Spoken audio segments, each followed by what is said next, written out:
Hey, let's work on some tips for new collectors. What do you say?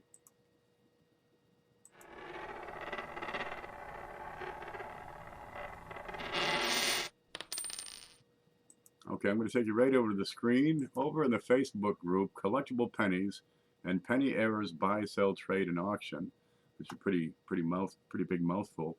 Fella asks, is anything special about this 1956? And the key question here is it worth collecting? Okay, I took the liberty of blowing up the coin here. Let's see if I can find the front of it. There it is. And it's a 1956 D Lincoln penny. Got wheat on the back. This looks to be, well, circulated. It's got some wear, not a whole lot. It's probably VF, XF, thereabouts. And the backside looks just like this. Has a couple of marks. It's been passed around, but it's not screwed up. It's not bent. It doesn't have any holes in it. It's not scorched by fire. It wasn't bitten in half by underdog. It's a decent coin. Okay, is it worth collecting? And for that, I'm going to take you over to there. Here we go. We got some tips for new collectors, and I did a little outline here. Um, I responded to them, by all means, keep it, right? And then get more. Put together a set of every date and mint mark and go as far back as you can go.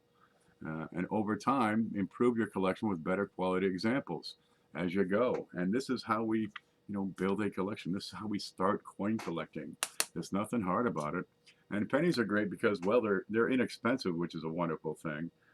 You can collect 100 of them for, $1, and it's probably not going to break anybody. Okay, let's scroll down just a bit. Here's a general rule for you. Now, if you don't like the term rule, because there are no rules in coin collecting, uh, think of it as an edification or a tip or a guideline. But keep every coin for which you don't have an example. So this guy does not have a 1956D. Now he does. He's got to start. Some would say it is better to have a beat up specimen than to have none at all. Okay. Number two, another general rule, keep a coin at least long enough to decide for yourself if you should continue to keep it. Okay, people keep everything. Sometimes they get some damaged coins, some that are bent or chewed or messed up. But geez, if you don't have one, keep it. And then later on, as you build your collection, you will also build experience. And it is that experience that will help you decide if you should keep it or not. So this fellow's got a decent little coin here. Let me find my way back here. Did that work? No, that didn't work. This one. Okay, the fellow's got a decent little coin, and it's a start. Many other people have responded and chimed in here. And Jeff Stanley says, there is no right or wrong when it comes to what you keep or collect. The most important part of collecting is enjoying it. If you like it, keep it. If you really like it, find friends for it, build that collection. Or find a nicer one and upgrade it. Just enjoy doing it. And the fellow responds, I do. I got some real old 1700, 1800 silver dollars. Well, great. Yeah. This is how we start collecting, is just get one and then get another one. And before you know it, you've got every date, every mint mark. I got a collector checklist over here. And just for pennies, I mean, you can go through, what do you got here? Over 400 different pennies.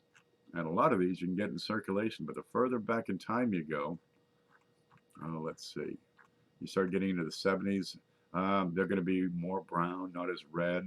You get into the 60s, the red ones are going to be really hard to find. The 50s, and now you're getting into the wheat cents, and yeah, they get tough.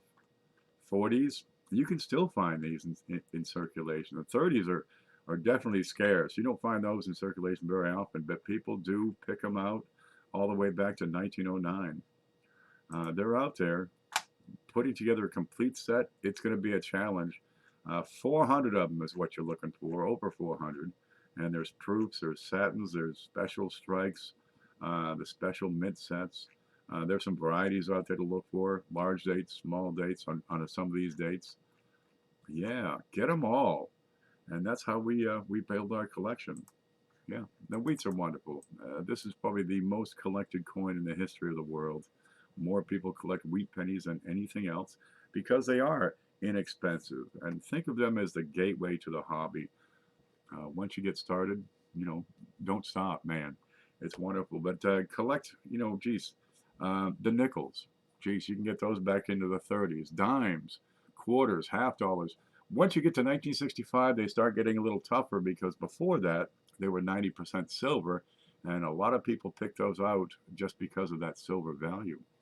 But there's nothing wrong with collecting pennies. It's a start. So get in there and get going, and I wish you luck and stay groovy.